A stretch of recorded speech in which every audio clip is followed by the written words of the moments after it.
مرحبا وأهلا بكم في برنامج داخل واشنطن. معكم مضيفكم روبرت ساتلوف. فيسبوك، جوجل، أبل، أمازون، تويتر. نحن نعيش مع هذه الشركات، نستخدم تطبيقاتها وأدواتها وهندساتها من اللحظة التي نستيقظ فيها في الصباح وحتى اللحظة التي نخلد فيها إلى النوم. كيف يمكن أن تكون الحياة في القرن 21 من دونها؟ أبسط بكثير ربما، وأيضا أكثر مللا بكثير، أقل تدخلا في شؤوننا، أقل إثارة. على الصعيد السياسي، هل شركات التكنولوجيا الفائقة جزء من المشكلة التي تواجه المجتمع اليوم أم جزء من الحل؟ وإذا كانت أقرب إلى أن تكون عدوا منها حليفا، أيهما أسوأ؟ أن تراقب شركات التكنولوجيا الفائقة نفسها أم أن تراقب الحكومة إداء تلك الشركات؟ هذه أسئلة لم يدر آباؤنا المؤسسون أبدا إلى التفكير فيها، ولكنها ضمن القضايا الأكثر خطورة وإلحاحا التي تواجه قادتنا في الحكومة وفي المحاكم وفي المجتمع بوجه عام. ما إذا كان بوسعنا تنظيم عمل الإنترنت وكيف نفعل ذلك؟ وأي دور تلعبه الحكومة في هذه العملية؟ أمر يمس كل جانب من جوانب الحياة، وله انعكاسات كبيرة على اقتصادنا ومجتمعنا وثقافتنا. لمناقشة السياسات الرقمية في أمريكا اليوم، يسرني أن أرحب بالمراقبتين المحترمتين كريستينا بودنر وهيلين لي بويش. Welcome back to Dakhel, Washington. Digital policy is one of the hottest and most controversial issues in American politics today. Americans love their devices, but we often hate the companies that own, run, and sustain them. What does all this mean? Let's drill down a bit and see what really matters, both in terms of popular opinion and in terms of regulation, and how the US government might approach questions of digital. I'm delighted to welcome with us today Christina Podner and Helen Liebweige to talk about these very important issues. All right, welcome to our show. So let me ask both of you, just to get us going, on a scale of 1 to 10, with 10 being the highest, when you look at the digital universe in which we live, how worried are you about, first, the overwhelming control that big companies have with data about our private lives? Christina? I'm going to place that at a 7. I certainly am concerned. I believe that it's a pendulum swinging back and forth, if you will. In the privacy space, we've gone a little bit too far in one direction, and I think we have to come back to the center. And so I'm concerned, certainly about the privacy, but I'm also concerned about the vast freedom that a lot of the platforms have taken. And so I do think it's time to start reining in some of that freedom and to start being responsible. But I look at it in context of history, and I think that all innovation, and certainly where we are today with big technology and privacy, is where we've been in similar situations, although not necessarily with technology in the past. If you think about the invention of the car in 1886, it took us about 82 years before we figured out we needed seat belts for safety purposes. And we're there again in technology today. It's been around for about 25 years. We're finally understanding that there are some, if not quite a few, issues of risk, and certainly threats to privacy would be one of them. And so we're starting to come together and figure out how to regulate that, and we're on our way, but we're not quite there yet. So concerned, but positive is what I would say. All right, a 7 on privacy. Helen, what do you think? I give it a 9. I think the reason why I give it a 9 is the why these companies are actually gathering the data on us. Clearly, it is an economic model that is intended to push products on us and push policies on us. And I think it's the why that gives me bigger concern. I'm sure you all have a story where you're sitting down talking with one of your family members about a product, and suddenly on Facebook you see an ad pop up, or you land in Los Angeles and all of a sudden on your Twitter, on your Instagram, all these restaurants around the area start popping up. So I think these are the real questions of, it's us as consumers, we should want to search the information that we want, not necessarily be pushed the information based on the data that they have. And so I think it's a question of people's individual liberty. Now, as you know, different countries and regions have different policies on what to do with this data.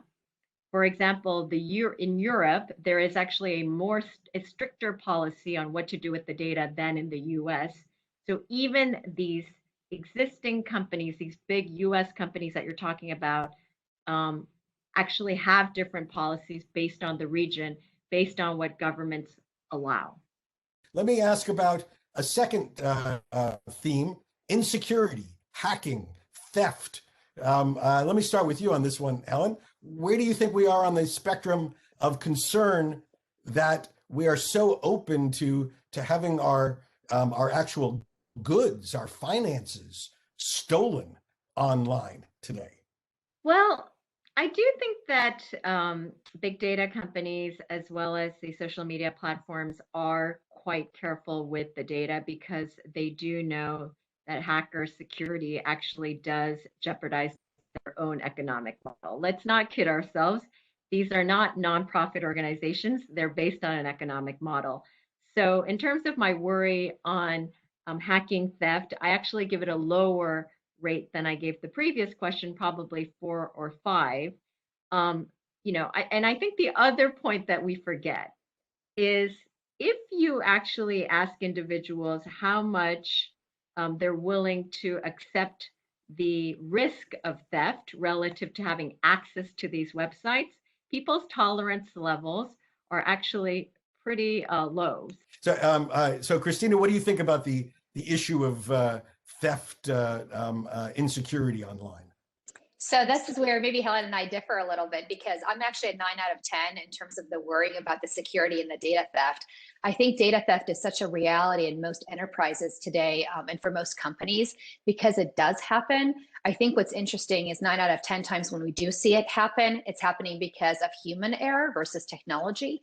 And I'm actually always surprised at how unaware companies are about the potential to have data stolen in the day-to-day operations of any organization. So I think that I'm concerned about it from an enterprise perspective, certainly because that's what I do. I consult with organizations, but I'm also concerned because I see individuals giving up more and more of their privacy. My brother had a baby with his wife about a week ago or two, and they're posting the baby's photo on Facebook. That was an immediate concern to me because I paused and said, do you really want to do that? It goes beyond just the giving up of privacy and having that information floating out there to actually having the information be available on the dark web and being misused in various ways, including deep nostalgia and some of the deep fake ways that we're seeing. And so I'm concerned about the hacking and the privacy, not just for the immediate sense, because there's a concern around, do you have my bank account information? Do you have my email address? And I'm concerned about the things that I think will really matter in 3 to 5 years when we're talking about deep fakes and the use perhaps of my child or your child's image to accomplish something that is much more implicating in terms of personal safety and freedom. And so I'm more concerned about that aspect. All right, very interesting, laying out different positions on these key issues. Let me ask a third one.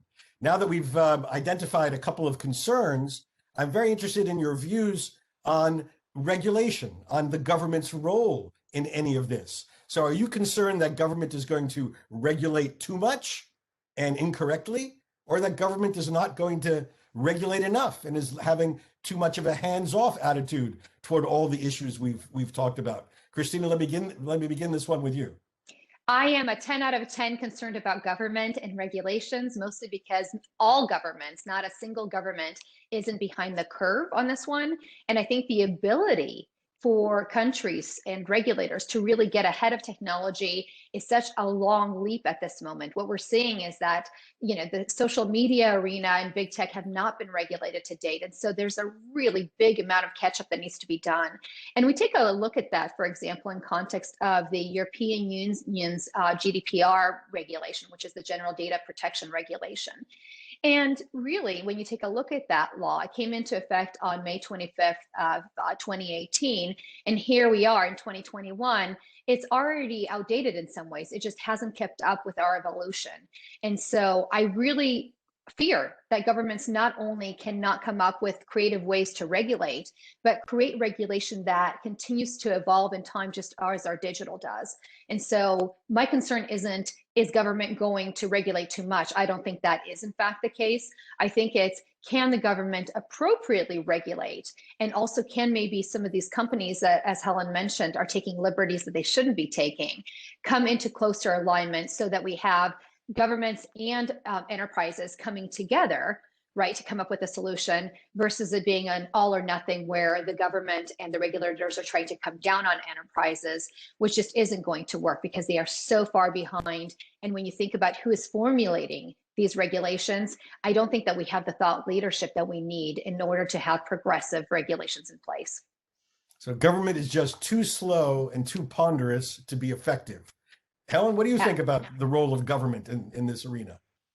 So I'm generally not in favor of government intervening overly. However, on this topic, I think we need to be very surgical about in what subject matters and what areas government intervenes. In the US, we talk a lot about antitrust, the big GAFA, meaning Google, Apple, Facebook, et cetera, having too much power and the size. So we talk a lot about antitrust. And more recently, especially with the last Trump-Biden election, we talk a lot about monitoring misinformation. Those are kind of the two key areas that we give a lot of weight in terms of regulation topics. I think we're missing the point a little bit in terms of what areas that governments really need to regulate. The challenges that we have with these big digital companies is a lack of transparency, one in their algorithm of how they prioritize and let us see what we see, meaning, for example, in social media platforms, the actual even visual algorithm that preys on people's emotions so that we are basically staying online longer. And obviously, in order to also peddle public interest ads or products via these social media sites. But more importantly, just even visually, it's structured so that they put us in these echo chamber. We'll come back to that after the break in just a minute. Americans have a love-hate affair with monarchy, especially the British royal family. We fought a revolution against one of them, of course, and it is enshrined in our Constitution that, quote, no title of nobility shall be granted by the United States. Now, of course, we have our own American royalty, the Kennedys, the Bushes, the Rockefellers, but not because some king or queen gave them a title. They earned it the American way, through making money and winning elections. Still, from afar, many Americans love those royals and wish they could be one. Some, like movie star Grace Kelly, succeeded, becoming Princess Grace of Monaco.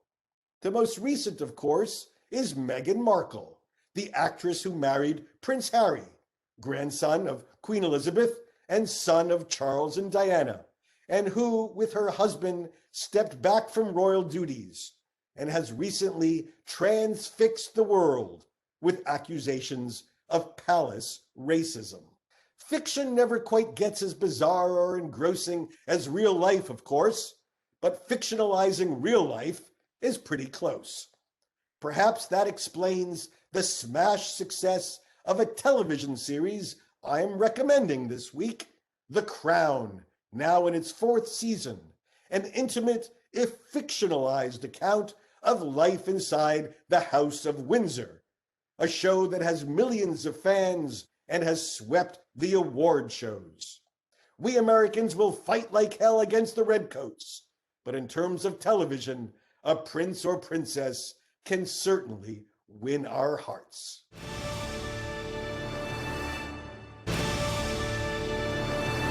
Again, our guests today include Christina Podnar. Christina has 2 decades experience as a technology consultant in digital policy and politics, with deep experience working with both the public and private sectors, including some of the world's largest and most innovative corporations. She's the author of The Power of Digital Policy, a practical guide to minimizing risk and maximizing opportunity for your organization. Also joining us online from Paris is Helen Lee Buige. Helen is the founder of the Reboot Foundation, an organization that leads research projects and develops practical tools for parents, teachers, and academic researchers to cultivate critical thinking. A contributor to Forbes magazine, her most recent article is titled The Roots of Conspiracy Theory. All right, let's go back to this very important conversation because it was a hot political topic, certainly throughout the Trump administration. Christina, what's your view? Should these platforms be viewed as publishers or merely conveyors of other people's information and ideas? Well, I think at the end of the day, the idea that we're going to actually have Facebook or Twitter or anybody else really curate content or moderate content of, 2 billion plus people is ridiculous. It's just not going to happen, right? And so I also feel very much that, Mark Zuckerberg's choice to block Trump's account after the U.S. Congress certified Joe Biden as the next president of the United States was a little bit too late in terms of where they took a stance in terms of moderation anyway. So my thought on it is we need to put to bed this notion of big tech and the media, social media platforms, if you will, being, kind of just platforms that are platforms. And we do need to actually have more regulation in place. I agree with Helen that we actually need to understand, when is appropriate to curate content, but really have transparency around whose algorithms decide, what speech to amplify, because that's really what's happening today, or who nudges users towards the content that will keep them engaged, as she said, who connects users to hate groups, et cetera. But I think we also need to take a step back and understand cognitive bias, which is something that we all have, where we believe the people that we trust and we believe things that will fit our narrative. And so we seek more of that. And it's a self-fulfilling prophecy, if you will, where search engines capture our interests. They build us down this little tunnel, if you will, into more and more information that suits that narrative. And so I think we need to take a look at how the mechanism is built up. But the reality here is that it's not anymore just about the social media. It's not about the big tech only. We actually have Ariana Picari today in CNN posting a really great editorial piece around the fact that CNN has been complacent in magnifying misleading information, magnifying information that's coming out of social media platforms that is inaccurate. And so I think it's a broader issue of the ecosystem. Where do we draw the line of publisher versus platform? And I actually don't think that social media is a publisher in the traditional right, because they don't moderate, they don't editorialize the content. And if that's what we want them to do, then we need to take a stronger look at how we want them to do that from an integrity and a regulatory perspective, not to mention the required technology, because again, we're talking about billions of people in addition to a lot of bots, deep fakes, deep nostalgia that's happening, a lot of mimes, and just information overload. So I think it really is a platform. I think it is an ecosystem that we have to unwind a little bit in order to get it right. I don't think it's a simple solution. And I think what's interesting, and you brought this up earlier, which is, does government have to regulate more? Yes, it does. But it can't just be a government versus the private sector or social media platforms conversation. I think there's room in this sort of ecosystem to come together where we need additional voices. They need to be voices from all parts of the world, not just EU, the United States. And I think we all have to come together in terms of solving this problem. But yes, part of that comes to inviting sort of unrolling back Section 230 and defining what are the protections we give to social media. All right, I'm afraid that's all we have time for today. I want to thank you so much, Helen Lee Buige and Christina Podnar, for discussing a topic that is on every American's mind, because we're all online all the time. Thank you for joining us on Dakhel, Washington. The culture wars are back in vogue. Of course, they never really went away. At one time, they were all about political correctness. Then came the era of microaggressions. Now it's the moment of cancel culture, defined as, quote, the practice or tendency of engaging in mass canceling or ostracism as a way of expressing disapproval and exerting social pressure. When a celebrity says something unacceptable, a phrase some interpret as racist, bigoted, or biased, they get canceled. It can happen to books, too.